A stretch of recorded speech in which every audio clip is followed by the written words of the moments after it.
Okay, so before I show you how to play a song using those chords that we've learned so far, I'd like to take a moment to show you how to read a chord diagram. Now, I use these on many of my lessons, okay, so it's going to be very, very useful even on anything that you look at in the future. It's going to be a useful thing for you to know, okay? So let's have one of my chord boxes.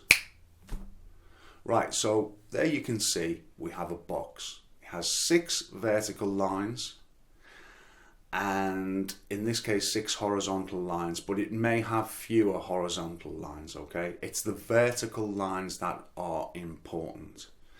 Now on the far right hand side of that box, the first vertical line corresponds to this string. Our first string, the thinnest string, E. Okay, so that far right vertical line corresponds to the E. Now the next vertical line to it corresponds to the B. Yeah, and the next one corresponds to the G and the D and the A and the E. Yeah, so 6 vertical lines all correspond to our strings, so that's relatively straightforward. Hopefully you can follow that, yeah? And then the horizontal lines refer to the frets. Okay, so you'll notice that there's a slightly thicker line where the nut is, and then we have the 1st fret, the 2nd fret, the 3rd fret, and the 4th fret, and so on. Okay, so the horizontal lines correspond to our frets. Alright, now then, just to give you an example and for that to all make some kind of sense to you, let's take our C chord. Alright, let's have a C chord.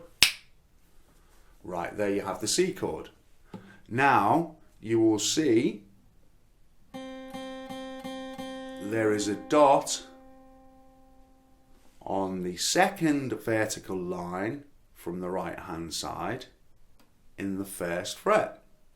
Okay, and then you'll see in the 2nd fret on the 4th horizontal line there is another dot, and then you'll see in the 3rd fret on the 5th string there is also another dot, and they correspond to where we press our fingers. Now hopefully that makes sense to you. Alright, you can see those dots correspond to where our fingers are. So it's relatively straightforward, yeah, it's not very complex, and it's really, really useful. You'll find it really, really helpful to be able to read those if you can't already. Okay, so one other thing to explain which is worth knowing is that if you look directly beneath the chord name, in this case a C, you will see that there is an X and 2 dots. Now, all an X signifies is that we don't play that note, okay? So the note is not played. Now, you will see if you look at that diagram that it is on the 6th string, this string. So when playing our C, we don't play that note, so we just play the bottom 5. And the circles just refer to, in this instance, the 3rd and 1st strings. Now that we're not pressing our fingers on any of those strings, on the 1st or the 3rd string, and those little dots just mean that we play those notes open, okay? So if you just think of an X as a note that we don't play and a little dot as a note that we do play.